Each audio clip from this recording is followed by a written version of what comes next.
ಶೋಕಿ ಜೀವನಕ್ಕಾಗಿ ಕಳ್ಳತನ ಮಾಡೋದನ್ನ ಒಂದ್ ಕಡೆ ಖಯಾಲಿ ಮಾಡ್ಕೊಂಡ್ ಬಿಟ್ಟಿದ್ದ. ಮೈ ಬಗ್ಸಿ ದುಡಿಯೋದಕ್ಕೆ ಆಗ್ತಾ ಇರಲಿಲ್ಲ, ಆತನಿಗೆ ರೋಗ ಇತ್ತು. ಹೀಗಾಗಿ ಶೋಕಿ ಜೀವನ ಮಾಡಬೇಕು ಅಂತ ಹೇಳಿದ್ರೆ ಕಳ್ಳತನ ಮಾಡಬೇಕು ಅನ್ನೋದು ಆತನ ಇಂಟೆನ್ಷನ್ ಇದ್ದಂಗೆ ಕಾಣಿಸ್ತಾ ಇದೆ. ಸ್ನೇಹಿತರ ಜೊತೆಗೂಡಿ ಬುಲೆಟ್ ಬೈಕ್ ಅನ್ನ ಕಳ್ಳತನ ಮಾಡ್ತಾ ಇದ್ದ ವಿಶ್ವ. ಚಿನ್ನ ಬೆಳ್ಳಿ ಕಳ್ಳತನ ಮಾಡೋದ್ರಲ್ಲೂ ಕೂಡ ಈತ ಎತ್ತಿದ ಕೈ.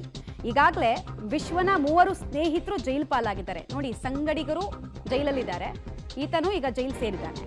ಕೊಲೆ ಪ್ರಕರಣದಲ್ಲಿ ಜೈಲು ಪಾಲಾಗಿರುವಂತಹ ವಿಶ್ವನ ಸ್ನೇಹಿತರು ಗಾಂಜಾ ಗಿರಾಕಿ ಕೂಡ ಆಗಿದ್ದ ಅನ್ನೋದು ತಿಳಿದು ಬರ್ತಾ ಇದೆ. ಅಂದ್ರೆ ಎಲ್ಲಾ ಹವ್ಯಾಸಗಳನ್ನ ಮೈ ತುಂಬ ಆತ ರೂಢಿಸ್ಕೊಂಡಿದ್ದ ಅನ್ನೋದು ಕೂಡ ಗೊತ್ತಾಗ್ತಾ ಇದೆ. ಅಂಜಲಿ ಹತ್ಯೆ ಬಳಿಕ ಮೊಬೈಲ್ ಬಳಸದೆ ತಲೆ ಬರೆಸ್ಕೊಂಡಿದ್ದ. ಅಂದ್ರೆ ಕ್ರಿಮಿನಲ್ ಆಕ್ಟಿವಿಟೀಸ್ ಮಾಡಿ ಆತನಿಗೆ ರೂಢಿ ಇದ್ದಿದ್ರಿಂದ ಹೇಗೆ ಪೊಲೀಸರಿಂದ ತಪ್ಪಿಸ್ಕೊಳ್ಬೇಕು ಅನ್ನೋ ಭಾಗವಾಗಿ ಮೊಬೈಲನ್ನು ಕೂಡ ಯೂಸ್ ಮಾಡ್ತಿರಲಿಲ್ಲ. ಒಂದ್ ವೇಳೆ ಮೊಬೈಲ್ ಯೂಸ್ ಮಾಡಿದ್ರೆ ಬೇಗ ತಗ್ಲಾಕೊಳ್ತೀನಿ ಅಂತ ಭಯ ಕೂಡ ಆತನಿಗಿತ್ತು.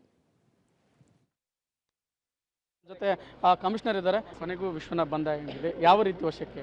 ಸೊ ಇವನು ಮೊಬೈಲ್ ಫೋನ್ ಆಗಲಿ ಅಥವಾ ಬೇರೆ ಏನು ಯಾವುದೇ ಪರಿಕರಗಳನ್ನು ಇವನು ಬಳಸ್ತಾ ಇರಲಿಲ್ಲ.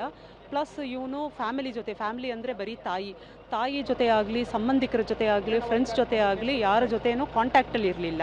ಇವನು ಒಂಥರ ಓದ ಕಡೆ ಅವನು ಜೀವನ ಮಾಡಿಕೊಂಡು ಇದ್ದಂತಹ ವ್ಯಕ್ತಿ ಇವನು. ಸೊ ಹೀಗಾಗಿ ನಮಗೆ ಸಾಕಷ್ಟು ಕ್ಲೂಸ್ ಇರಲಿಲ್ಲ.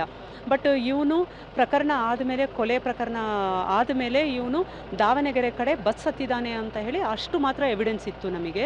ನಾವು ಅದೇ ಒಂದು ಜಾಡಿ ಹಿಡಿದು ಬೇರೆ ಕಡೆ ಅವನು ಸಂಬಂಧಿಕರ ಮನೆ ಕಡೆ ಹೋಗಿರ್ಬೋದು, ಅಥವಾ ಕೆಲಸ ಮಾಡೋ ಕಡೆ ಹೋಗಿರ್ಬೋದು, ಬೆಂಗಳೂರು ಹೋಗಿರ್ಬೋದು, ಅಥವಾ ಈ ಕಡೆ ಬೆಳಗಾಂ ಕಡೆ ಹೋಗಿರ್ಬೋದು ಅಂತ ಹೇಳಿ ಒಂದು ಎಲ್ಲ ಆ್ಯಂಗಲಿಂದ ಸುಮಾರು 8 ತಂಡ ಅಧಿಕಾರಿ ಸಿಬ್ಬಂದಿಗಳ ತಂಡ ಹಗಲು ರಾತ್ರಿ ಪರಿಶ್ರಮದಿಂದ ಕೆಲಸ ಮಾಡಿದೆ. 2 ದಿವಸ ಮಾಡಿ ಅದರ ಒಂದು ಪರಿಣಾಮವಾಗಿ ನಿನ್ನೆ ಒಂದು 10:30 ಸುಮಾರು ರಾತ್ರಿಗೆ ರೈಲ್ವೆ ಪೊಲೀಸ್ ಅವರಿಂದ ಒಂದು ಮಾಹಿತಿ ಸಿಗುತ್ತೆ.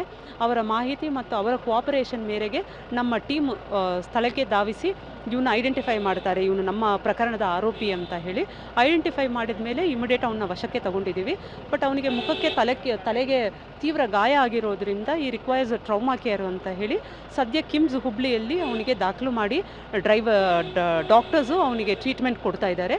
ಅವರ ಗ್ರೀನ್ ಸಿಗ್ನಲ್ ಸಿಕ್ಕ ಮೇಲೆ ನಾವು ಅವನ್ನ ಪೊಲೀಸ್ ಕಸ್ಟಡಿಗೆ ತಗೊಂಡು ಮುಂದಿನ ತನಿಖೆಯನ್ನು ನಡೆಸ್ತೀವಿ. ತಾವು ಭೇಟಿ ಆದ್ರಿ, ಪರಿಸ್ಥಿತಿ ಯಾವುದಿದೆ, ಎಷ್ಟು ದಿನ ಚಿಕಿತ್ಸೆ ಸಿಗಬಹುದು ಮತ್ತು ರಿಕವರಿ ಆಗೋ ಅದು ನಮ್ಮ ಕಂಟ್ರೋಲಲ್ಲಿಲ್ಲ.